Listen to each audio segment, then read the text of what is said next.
Salut, ici c'est Dr. Jude Rancho Maimo.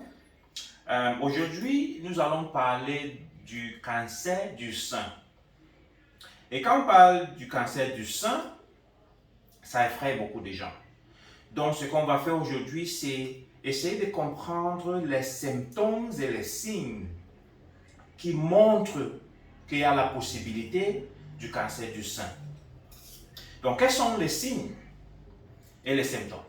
Premier, c'est les masses palpables.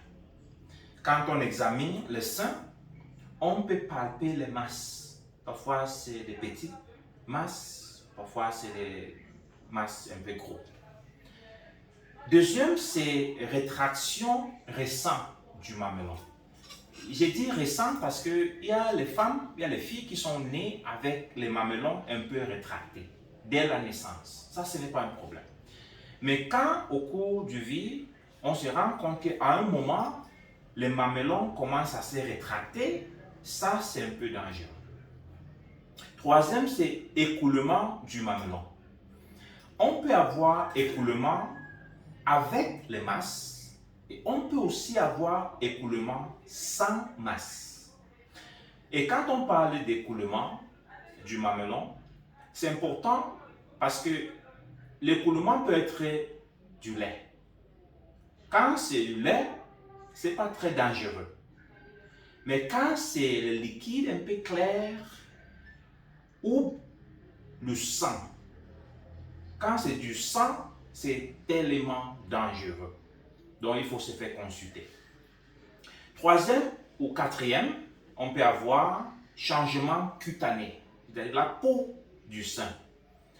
La peau peut devenir comme la peau d'orange. Et on peut aussi avoir rétraction cutanée, c'est-à-dire on peut avoir des zones avec un peu, on peut dire, un peu déprimées au niveau du sein. On peut aussi avoir les seins un peu gonflés. Un sein, surtout, un peu gonflé.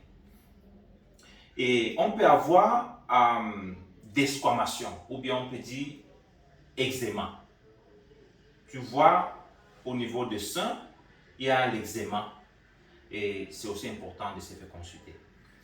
Et on peut avoir ulcère cutané, ou bien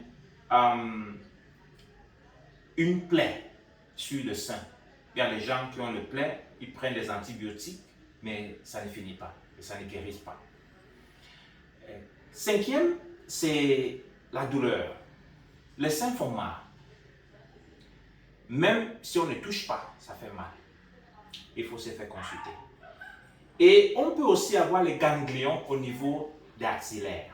C'est-à-dire, le sein semble ne pas avoir de problème, mais on palpe les ganglions au niveau des axillaires. Ça, c'est aussi très important de se faire consulter pour que le médecin soit sûr que ce n'est pas le cancer du sein. Bon, maintenant qu'on a compris, luttons-nous contre le cancer du sein ou bien faisons-nous le dépistage et faisons-nous consulter et bonne chance à tout le monde. Je vous remercie.